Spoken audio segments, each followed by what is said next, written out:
once again, I'm Liam McCracken Jr., aka Zorbal Channel Less Than Guru, and today I want to just I've tried two videos before this. First one was like 30 minutes, it was way too long and rambling. The second one I tried to make it more concise, and it was still long and rambling. And I just want to give an alternate to Pathfinder research. Here is Mars Video Cat. I will try to keep on target, but as you know, I do digress. I try to explain myself in ways so you understand where I'm coming from. So, in Pathfinder, might not like the system, but I love the adventure paths. Here's my journal. I keep track of every single session we've been through. In our current Strange Aeons game, we just finished session 25. Out of those 25s, I have been there every single time. Other people might be out for vacation, or family matters, or whatever, which is fine. It happens. I have been there all 25. I am a dedicated player. I will show up. And that's just it. In the game, I do not complain. I will, I've let the game master know, hey, I really don't like the system. But when we're playing in game, I play in character, and I do the best I can to make it an enjoyable experience for everybody and to enjoy it myself. And like I said, I really like the path. So having said that, okay, Pathfinder research. Our current position is we are traveling down a river, and during this boat ride we are doing research. And when research was first brought up, it was like, oh, this is something I do not remember from Iron Gods at all. So what is research in Pathfinder? How does it work? And from my understanding, and I could be wrong, please comment if I'm wrong, I'm wrong. But the way our game master is handling it is the books have a knowledge point value, which is very similar to hit points. In fact, it works pretty much the same way. You use your researching type skills, whether that's languages or lores that are associated with that book. You make your rolls just like a combat roll, and you whittle down the knowledge points like you would whittle down hit points of a physical foe. This is a mental book. Once you start whittling it down, you start gaining knowledges, and then when it's at 0, you gained all the knowledge that you need from that book. And when that was first brought to my attention, I thought, wow, this is kind of a really interesting thing. Any person who's played D&D, Pathfinder, Palladium, anything with any type of hit points or hit point equivalent would easily understand this. And I really kind of like that. It's been 5 sessions since we have been doing this, and they have been that part of it has been very boring. And it's not only, and I'll put a caveat, and we'll extend this video a little bit in length, but I will put a caveat that my character was not built for research. It wasn't me. The game master made all these characters and parceled them out, and we had no, at first level, we had no say-so in our characters. There was a big bunch of items on the ground, and we kind of figured out, okay, this was probably for you, this is probably for you, this is probably for me. But we probably mixed up some items and stuff. Our characters had amnesia and things like that. So I just want to say I didn't purposely build a character not to do research. It just happened. But I am, as a player, very easily able to get enjoyment out of watching other people roleplay. I don't have to be the center of attention all the time. I can be in the background and let other people do their thing and kind of, in my head, figure out how the system is working and stuff like that. So, having said that, it was very boring. And I was trying to figure out why combats can be fun, even in a system I don't necessarily like. The combats can still be fun and engaging and exciting, and all of that cool stuff about role-playing, but why this boat ride of just the research part of it was extremely boring.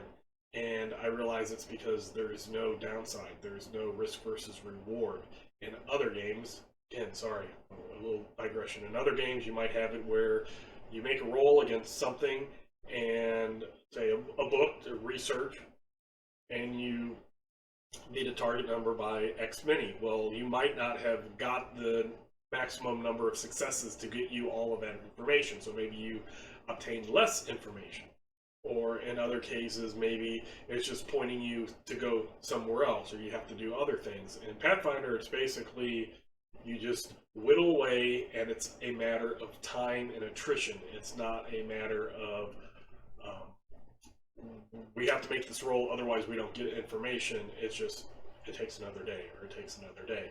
And the map that we're using, we're showing going down a river, and we've only gone about 20% of the way, and we've already pretty much researched all but one book. And I want to say there's probably 8 to 10 books. So we've done most of it before even half of our journey. So even if we were making really poor rolls and whittling down those knowledge points even more, it would just take longer. We're still going to get all the information of that because there's nothing to stop us before we get that information.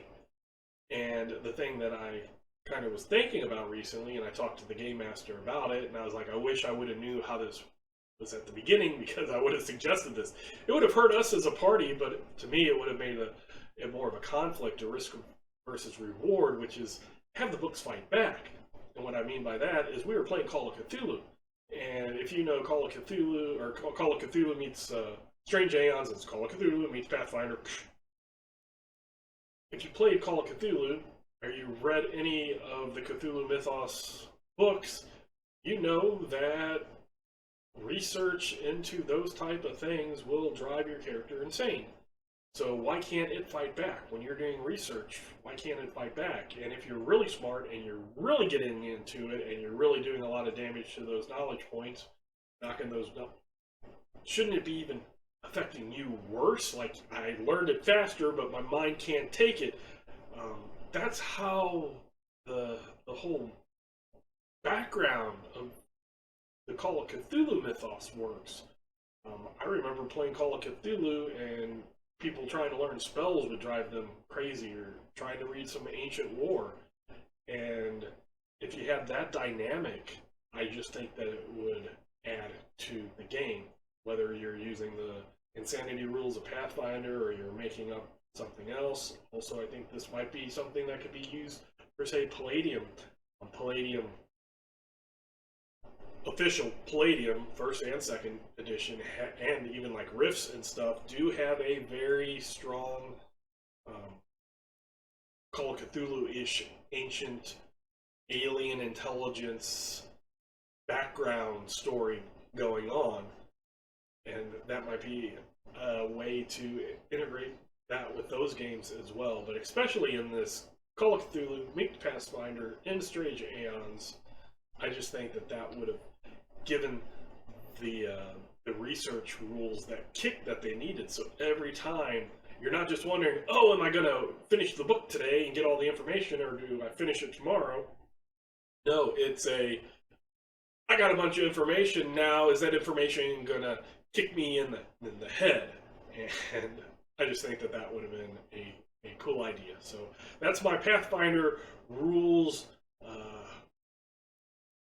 option I present to you, either for Pathfinder, D&D, Palladium, whatever. If you do have that, this book has deep, dark secrets that I'm delving into, and you don't have to say that you got it for me, because you say you got it for me, and somebody watches these videos and say, hey, why are we using a rule from a guy that doesn't necessarily like the system very much? You don't have to say that. I just find systems and stuff like that intriguing, and there can be times where I like parts of a system even if I don't like the thing of it as a whole. So, having said that, I will leave you. It looks like I have once again cut the time in about half, so I'm happy with that. And until next time, I'm Liam McCracken Jr., aka Zorro. Namaste.